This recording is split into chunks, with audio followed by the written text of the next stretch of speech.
ফের আলোচনায় হত্যা মামলার আসামি ফ্যাসিস্টের দোসর মমতাজ।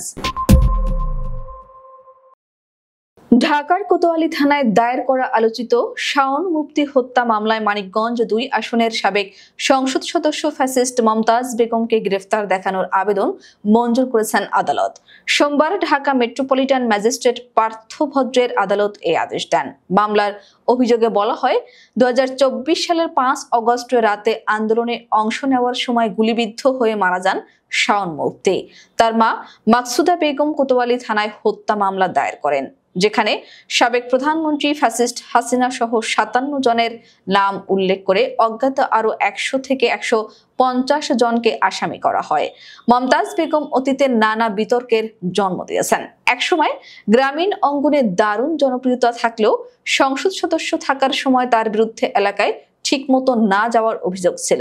বিদেশ সফরের নামে সরকারি অর্থ অপচয়ের অভিযোগও উঠেছিল তার বিরুদ্ধে। জানা যায়, ২০১৩ সালের তৎকালীন গণজাগরণ মঞ্চ থেকে মহানবী হযরত মুহাম্মদ সাল্লাল্লাহু আলাইহি সাল্লামকে কটূক্তি করা হয়। এর প্রতিবাদে সারা দেশে হরতাল ডাক দেয় হেফাজতে ইসলাম সহ ইসলামী সংগঠনগুলো। সে বছরের ২৪ ফেব্রুয়ারি সেই হরতালের সমর্থনে মিছিল বের করেন মানিকগঞ্জের সিঙ্গাইর উপজেলার বিএনপি অধ্যুষিত এলাকা শতভাগ মুসলমানের গ্রাম গোবিন্দলের ইসলাম প্রিয় জনতা।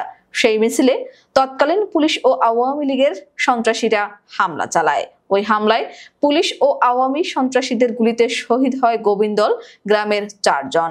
শতাধিক আহত হয়, অনেক পঙ্গুত্ব জীবন যাপন করছে। সে সময় আওয়ামী লীগের বাধায় মামলা তো দূরের কথা, উল্টো গোবিন্দল গ্রামের মানুষের বিরুদ্ধে মামলা দেয়া হয়। দীর্ঘ ১ যুগ ধরে মামলা ঘানি টেনে যাচ্ছেন গোবিন্দল গ্রামের মানুষ। অন্যদিকে হরিরামপুর উপজেলায় হামলা, ভাঙচুর ও মারধরের অভিযোগে নাশকতার মামলা হয় মমতাজ বেগমের বিরুদ্ধে, যা দায়ের করেন উপজেলা বিএনপির সাংগঠনিক সম্পাদক দেলোয়ার হোসেন। এছাড়াও তার বিরুদ্ধে বেশ কয়েকটি হত্যা মামলা রয়েছে। একই দিন বিভিন্ন আলোচিত হত্যা মামলায় আরো কয়েকজন প্রভাবশালী রাজনৈতিক ব্যক্তি ও সাবেক কর্মকর্তার বিরুদ্ধে আদালত গ্রেফতার দেখানোর আদেশ দেন। এর মধ্যে আছেন ধানমন্ডিতে শিক্ষার্থী শামীম হত্যা মামলায় সাবেক স্বরাষ্ট্র সচিব ফ্যাসিস্টের দোসর জাহাঙ্গীর আলম, কার্যত নিষিদ্ধ আওয়ামী লীগের সাবেক নেতা শাহে আলম মুরাদ, মাদ্রাসা শিক্ষক মইনুল ইসলাম হত্যা মামলায় নোয়াখালীর সাবেক পুলিশ সুপার মোহাম্মদ আসাদুজ্জামান এবং রঞ্জন বিশ্বাস। এছাড়া শেরেবাংলা নগর থানায় সন্ত্রাসী বিরোধী আইনে দায়ের করা মামলায় যুব মহিলা লীগের সাবেক সভাপতি সাবিনা আক্তার তুহিনকে ২ দিনের রিমান্ডে নেওয়ার নির্দেশ দিয়েছেন আদালত। একই মামলায় শাহে আলম মুরাদকেও ১ দিনের রিমান্ডে নেওয়া হয়েছে।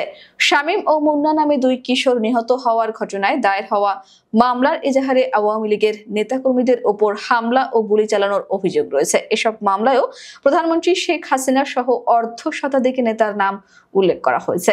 এই গ্রেপ্তার ও রিমান্ডের আদেশগুলো রাজনৈতিক অঙ্গনে ব্যাপক আলোড়ন সৃষ্টি করেছে। বিরোধী দলগুলোর দাবি, ফ্যাসিবাদী দমন পীড়নের নেপথ্যে থাকা ব্যক্তিদের মুখোশ একে একে উন্মোচিত হচ্ছে।